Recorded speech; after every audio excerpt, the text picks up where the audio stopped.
শুভেন্দু অধিকারীর কনভয়ে হামলা, কোচবিহারে নিরাপত্তা ঘেরাটোপে গাড়ি ভাঙচুর, রাজনৈতিক উত্তেজনা তুঙ্গে।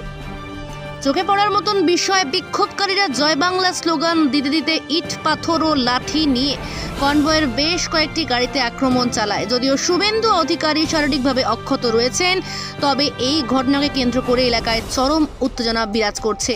এই ঘটনায় সরাসরি শাসক দল তৃণমূল কংগ্রেসকে দায়ী করে শুভেন্দু অধিকারী বলেন, এটি নিছকই দুষ্কৃতী হামলা নয়, সম্পূর্ণ পরিকল্পিত রাজনৈতিক হামলা। পুলিশ আগে জানতো আমি আসছি, তারপরও কোনো রকম সুরক্ষা ব্যবস্থা নেওয়া হয়নি, আদালতের নির্দেশ মানা হয়নি।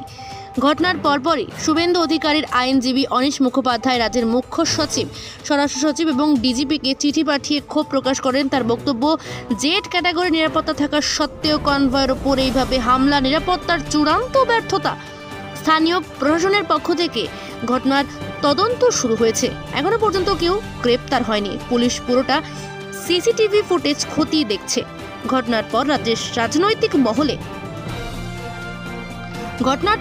রাজনৈতিক মহলে নতুন করে উত্তেজনার বার্তা বহন করছে। নির্বাচন পূর্ব পরিস্থিতিতে এই ধরনের হামলা রাজ্য রাজনীতিকে আরও উত্তপ্ত করবে বলেই ধারণা রাজনৈতিক বিশ্লেষকদের।